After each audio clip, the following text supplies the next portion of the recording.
할렐루야. 사랑하는 대강의 가족 여러분, 오늘 하루도 하나님의 말씀과 동행하는 삶이 되길 소망합니다. 오늘 함께 나눌 하나님의 말씀은 로마서 16장 9절에서 16절 말씀입니다. 그리스도 안에서 우리의 동역자인 우르바노와 나의 사랑하는 스다구에게 문안하라. 그리스도 안에서 인정함을 받은 아벨레에게 문안하라. 아리스도블로의 곤속에게 문안하라. 내 친척 헤로디온에게 문안하라. 나기수의 가족 중 주 안에 있는 자들에게 문안하라. 주 안에서 수고한 두르베나와 두르보사에게 문안하라. 주 안에서 많이 수고하고 사랑하는 버시에게 문안하라. 주 안에서 택하심을 입은 루포와 그의 어머니에게 문안하라. 그의 어머니는 곧 내 어머니니라. 아순그리도와 블레곤과 허메와 바드로바와 허마와 및 그들과 함께 있는 형제들에게 문안하라. 빌롤로고와 율리아와 또 네레고와 그의 자매와 올름바와 그들과 함께 있는 모든 성도에게 문안하라. 너희가 거룩하게 입맞춤으로 서로 문안하라. 그리스도의 모든 교회가 다 너희에게 문안하느니라. 아멘. 우리가 신앙생활을 하다 보면 새로운 결단을 하게 될 때가 많습니다. 기도해야겠다. 또 전도해야겠다. 말씀을 많이 읽어야겠다. 그래서 성경을 읽으려 마태복음부터 시작하는 경우가 많습니다. 그런데 그러다 보면 넘기 있는 고비가 첫 장부터 시작됩니다. 예수님의 족보가 아브라함으로부터 이어지는데 끊임없이 낳고가 계속됩니다. 이름도 친근한 순이나 개똥이 철수나 미자와 같은 이름이면 그런대로 읽어 내려갈 터인데 이스라엘 사람들의 이름이다 보니 바르게 발음하기조차 쉽지 않습니다. 그래서 금방 지루하게 되고 지루하다 보니 한 장도 극복하지 못하고 포기하는 경우도 많습니다. 이렇게 성경을 읽다 보면 이름만으로 가득 채워진 것을 보게 될 때가 있습니다. 마태복음 1장뿐만 아니라 누가복음 3장도 그렇고 심한 곳은 역대기 상인데 1장에서 9장까지 무려 9장이 연이어지는 이름으로 가득합니다. 이러면 지루해집니다. 그래서 건너뛰어 다른 것을 읽고 싶은 충동을 느끼게 됩니다. 하지만 로마서 15장 4절은 이렇게 말씀합니다. 무엇이든지 전에 기록된 바는 우리의 교훈을 위하여 기록된 것이니 우리로 하여금 인내로 또는 성경의 이로로 소망을 가지게 함이니라. 이 성경의 모든 기록은 그 내용이 무엇이든 간에 우리의 교훈을 위한 것이라고 합니다.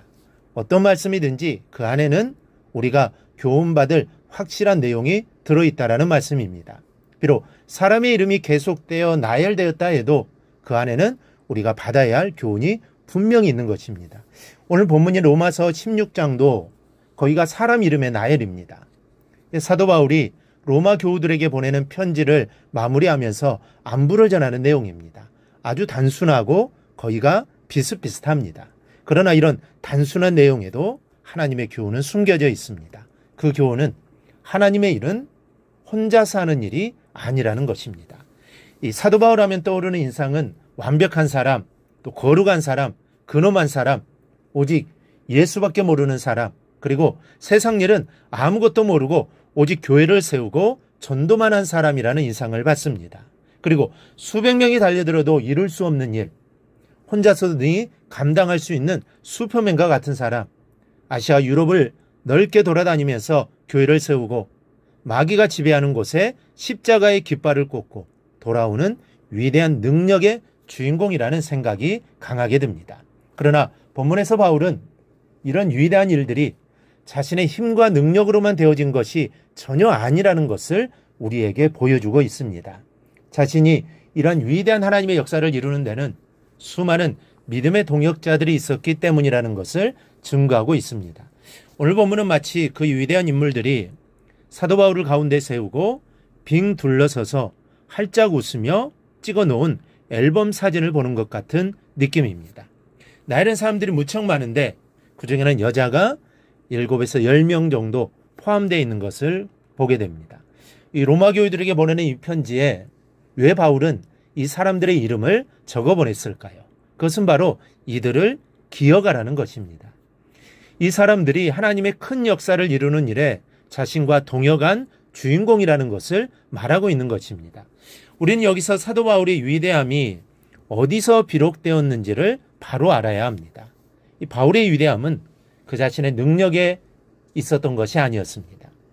눈에 보이는 모습으로 하면 사도 바울은 히브리인 중에 히브리인이요, 가말리엘의 문화생이요, 헬라 학문의 정통한 지식인이요, 천국의 3층 천에까지 올라갔던 사람입니다. 그러나 사도 바울의 위대함은 거기에 있었던 것이 아닙니다. 하나님의 복음을 증거하는 사역에 동역자를 쓸 줄 아는 능력에 있었다는 사실입니다.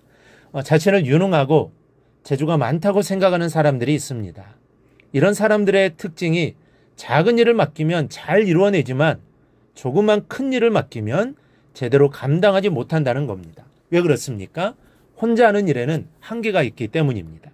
이 재주와 능력으로 따지자면 이 사도 바울과 같은 사람이 없을 것입니다. 그러나 바울은 많은 사람들과 더불어 동역했습니다. 이것이 지도력이요 참 능력입니다. 하나님의 일은 동역하는 데에 그 의미가 있습니다. 나 혼자 잘하는 것은 하나님 나라에서는 의미가 없습니다. 하나님께서는 자신의 능력을 감추고 함께 동역하여 큰 일을 이룰 줄 아는 사람을 찾고 계십니다. 성도의 삶은 동역의 삶입니다. 많이 동역할 수 있는 사람이 하나님께 크게 쓰임받는 사람입니다. 물론 혼자서도 하나님의 일을 할 수 있습니다. 그리고 혼자 해야 하는 일도 있습니다. 하지만 하나님은 혼자 해야 하고 할 수 있는 일도 함께 동역하기를 원하십니다. 동역하면 더 큰 효과를 낼 수 있기 때문입니다.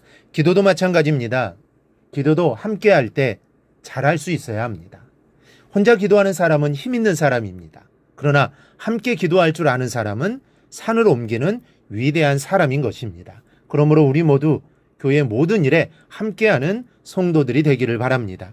예배도 함께해야 하고 기도도 함께해야 하고 전도도 봉사도 함께할 수 있기를 바랍니다. 그리고 모든 일을 함께함으로 하나님의 놀라운 일들을 이루어내는 성도님들이 다 되시기를 주님의 이름으로 축원합니다.